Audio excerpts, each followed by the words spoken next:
Morning. कशा आहात तुम्ही सगळे? आजच्या ब्लॉगमध्ये तुमच्या सगळ्यांचं मनापासून स्वागत करते. तर आता ही सकाळची जी कामं आहेत ती सगळी आटोपली आहेत माझी आणि त्यानंतर मी आता स्वयंपाक करायला घेणार आहे.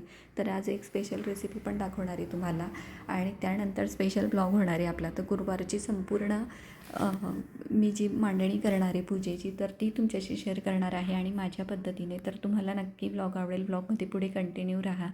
तर या ठिकाणी आता ना आज माझा तर स्वयंपाक नाही आहे, मुलांचा आणि यांचंच टिफिन आहे. तर त्यासाठी आज मी ना मस्त अशी रेसिपी करणार आहे. तर मिक्स डाळींची आमटी करणार आहे.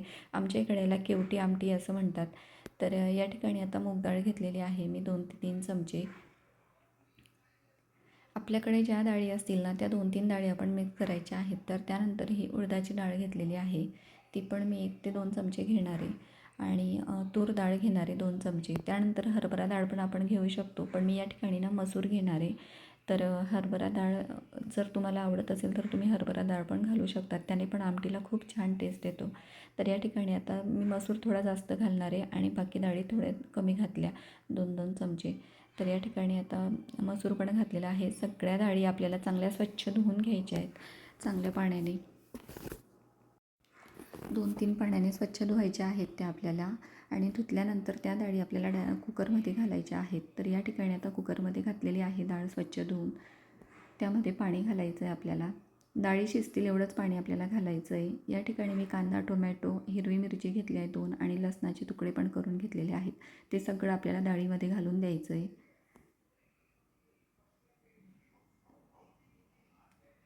तर या ठिकाणी डाळीत घातले सगळं. त्यानंतर हळद घातली आणि मीठ घातले अर्धा चमचा आणि आपल्याला 3 शिट्ट्या घ्यायच्या आहे डाळीच्या. म्हणजे डाळ छान अशी शिजली पाहिजे, पूर्ण गळून गेली पाहिजे. तर 3 शिट्ट्या घेतल्यानंतर डाळ बघा छान अशी शिजलेली आहे. तर या पद्धतीने शिजली पाहिजे डाळ.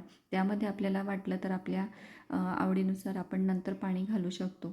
तर आता इकडे आपण फोडणी तयार करून घेऊया. तेल घातलेलं, त्यामध्ये जिरे घातले, मोहरी घातली, लाल तिखट घातले मी 2 चमचे, गरम मसाला घातला 1 चमचा आणि 1 चमचाभर डाळ घातली. त्यानंतर हा मसाला चांगला फ्राय करून घ्यायचा आहे. कसुरी मेथी घातलेली 1 चमचा चांगल्या हातावर चुरून घ्यायची आणि मग घालायची आहे. छान फोडणी तयार झाली की मस्त शिजलेली डाळ त्यामध्ये घालायचं आहे. पुन्हा चवीनुसार मीठ घालायचं आहे. आठवण राहू दे की आधी आपण मीठ घातलं होतं डाळीमध्ये, त्यामुळे डाळ आपण हे करूनच आपण मीठ घालायचं आहे व्यवस्थित. तर या ठिकाणी आता बघू शकता मस्त आपली केवटी डाळ तयार झालेली आहे आणि अगदी चमचमीत भातासोबत, भाकरीसोबत आणि चपातीसोबत कशासोबतही खा तुम्ही, अगदी छान लागते, खूप टेस्टी लागते आणि खूप हेल्दी पण असते. तर लहान मुलांना जर ते डाळी खात नसतील तर अशी आमटी आपण करून देऊ शकतो. तर या ठिकाणी आता मी टिफिन पण पॅक करून घेतलेला आहे. तर मी भातसुद्धा दिलेला आहे टिफिनला आज आणि चपाती आणि आपली केवटी आमटी. तर या ठिकाणी आता टिफिन रेडी झालेला आहे आणि इतर कामांना मी आता सुरुवात करणार आहे माझ्या. तर सगळ्यात आधी तर बाहेर जाऊन मी पूजापत्रे आणि पूजेचं जे सामान लागतं किंवा पुस्तकं लागतात ते मी घेऊन येणार आहे बाहेर जाऊन. तर या ठिकाणी सगळं सामान एकत्र मिळतो. तर इथूनच मी सगळं सामान घेत असते. तर पूजा वगैरे आपण पत्री जी घेतो ती पण याच ठिकाणाहून मी घेत असते आणि सगळी पूजा वगैरे घरी आणल्यानंतर या ठिकाणी हा तांब्याचा जो कळस आहे तर तो चांगला स्वच्छ घासून घेतला आणि त्याला 5 असे आपण कुंकवाचे टिळे लावून घ्यायचे. त्यानंतर ह्या 5 झाडांच्या डहाळ्या किंवा मग पानं आपण 5 प्रकारची घेऊ शकतो. तर आता हल्ली बाजारात हे मिळतं त्यामुळे त्यामध्ये सगळं असतं. तर आपण शॉर्टेज करून आपल्या पद्धतीने ते लावून घ्यायच्या. 5-5 डहाळ्या आल्या पाहिजे आपल्या कळसावर. त्यानंतर हे नारळ आपल्याला या ठिकाणी लावून घ्यायचं आहे आणि पाणी मी कळसामध्ये आधी पाणी भरून घेतलं आहे. त्यामध्ये 1 रुपयाचं नाणं घातलेलं आहे हळद कुंकू वाहून आणि नंतर हे नारळ आपल्याला त्यावरती ठेवायचं आहे. व्यवस्थित ॲडजस्ट करून घ्यायचं आहे. त्यानंतर असे मुखवटे बाजारात मिळतात.